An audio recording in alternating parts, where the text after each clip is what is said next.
Hi there. And you would like to take manual images with your camera. Sometimes there are certain light situations where you would like to use manual, but you're a bit nervous, and you're not alone in that, because manual can look a bit complicated. It's not, but it can look complicated. And you're not alone, because when I do my camera courses and I mention we're going to talk about manual, then you find quite a few people roll their eyes. No, manual, that's too complicated. I don't want to go there. And then you show them exactly how really uncomplicated manual is. So we're going to talk about, in the course of this video, a simple exercise to get you an introduction into manual, and you will start to understand it more, which maybe or hopefully will give you the opportunity to practice it a bit more as you get used to it. Then you could have another string to your bow. You don't have to shoot manual all the time. I only use manual when I've got low light situations because I found it really helps me. So what are we going to talk about today? We're going to talk photography for beginners, easy manual. And if you have a look at the bottom right hand corner, you'll see there's a subscribe little link. If you click on that, it'll take you to the full range of photographic videos that we have done, and well worth looking at because they cover all sorts of different subjects. So have a look at that. But today, photography for beginners, easy manual. You go down to the beach and you say, okay, I'm now looking at this image which is not as bright as I would like. How do I use manual? Exposure triangle.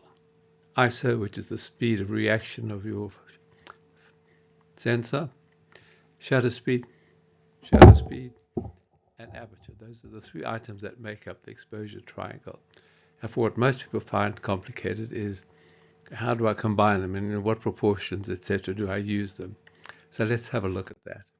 So you get down to the beach, and here is that dark image I talked about. And how do I capture that in a way that's going to really look good? And the answer is to use manual. So let's move on and have a look at manual made easy.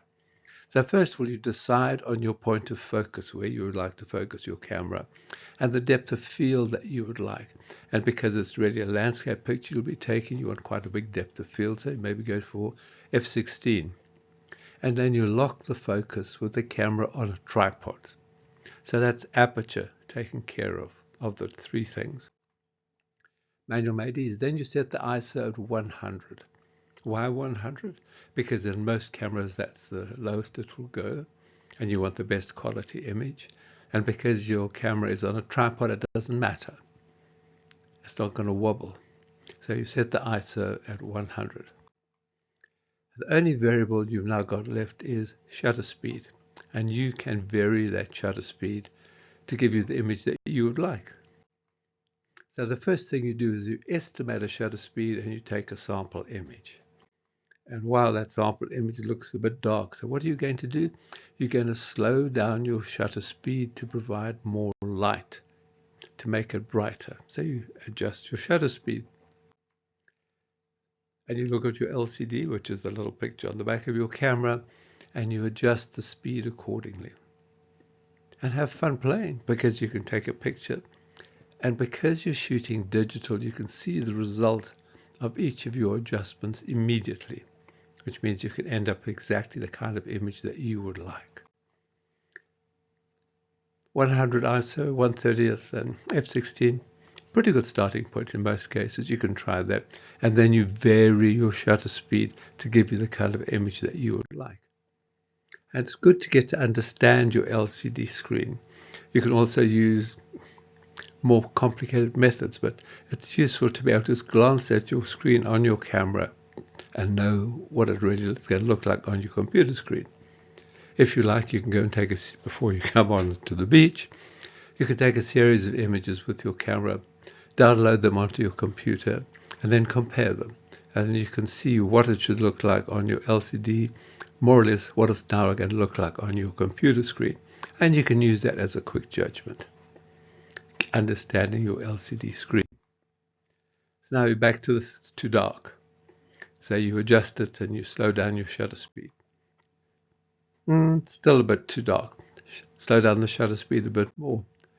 Oh, that's the kind of image I was feeling, and that's the kind of image I would like to get. So now you've got your settings and you can start taking images, and you can take beautiful images which you would not really have been able to get had you not been using manual. Manual gives you wonderful flexibility in terms of your own creative input, what you would like. So have a go. Next time you go down to the beach or something like this, play with manual. Try manual, because you'll find manual is not as complicated as many people seem to think. It's a really fun setting to play with because you can give full rein to your creativity and you can achieve the kind of results that you would like. And I'd like to think that having taken the first images using what we've just been discussing, you'll then want to experiment a bit more because you'll understand a bit more about what your camera is doing. And if you really want to know a bit more about your camera, as I said, click on the subscribe button bottom hand right, because included in all the videos that I've got already recorded is a full camera course. Understand your camera, taking photographs, etc. Have a look at that. You may find it most useful. But thank you very much for taking the time to join us. And I hope you're now going to take a deep breath and go and try manual, because you'll find it's pretty good and you'll be so pleased that you did. Take care. Photography for beginners, easy manual. Just keep that in mind.